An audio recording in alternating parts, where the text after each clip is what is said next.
Hi friends, welcome to our channel. இப்போ நீங்கள் பார்த்துட்ருக்கிறது நம்ம சேனலோட ஃபர்ஸ்ட் வீடியோங்க. எஸ், நம்ம வந்துட்டு ஒரு நல்ல காரியம் பண்ணும் பொழுது எப்படி வீட்டு வாசலில் வந்துட்டு வாழை மரம் கட்டி வெல்கம் பண்ணுவோமோ அதே மாதிரி நம்ம சேனலோட ஃபர்ஸ்ட் வீடியோவாக வாழை மரமே இருக்கட்டும் அப்படின்னு சொல்லிட்டு மொபைலை தூக்கிட்டு வாழை மரம் இருக்க சைடு வந்தாச்சுங்க.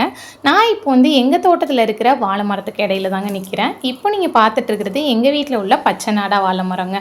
இந்த வாழை மரம் பார்த்தீங்க அப்படின்னா நாங்கள் வந்துட்டு முன்னாடி கொல்லையில் வந்துட்டு செண்டிப்பூ செடியெல்லாம் போட்டிருந்தோங்க. அதுக்கு பதியம் போட்ட செடி வாங்க போன டைமில் இந்த வாழை மர கன்றும் வாங்கி அந்த தோட்டத்தில் நட்டு வச்சோங்க. அது இப்போ வளர்ந்து நமக்காக ஒரு பெரிய வாழைத்தாரையே அன்பளிப்பாக கொடுத்துருக்குங்க. பழம் பார்த்திங்க அப்படின்னா நல்லா தேடி நல்ல ஒரு பக்குவத்துக்கு வந்துடுச்சு. வாழை மரமும் லைட்டாக சாஞ்சு வந்துடுச்சுங்க. இருந்தாலும் மரத்துலேயே இருக்கட்டும்னு ஒரு 2 days இருக்கட்டும் அப்படின்னு சொல்லி விட்டு வச்சுருக்கோம்.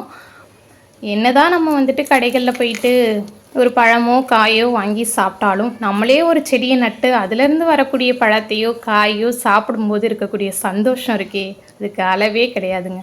இந்த மாதிரியான ஃபீல் உங்களில் யாருக்கெல்லாம் கிடச்சிருக்கு? உங்களுக்கு எந்த வாழைப்பழம் ரொம்ப பிடிக்கும் அப்படின்றத கமெண்டில் சொல்லுங்கள். தேங்க்யூ.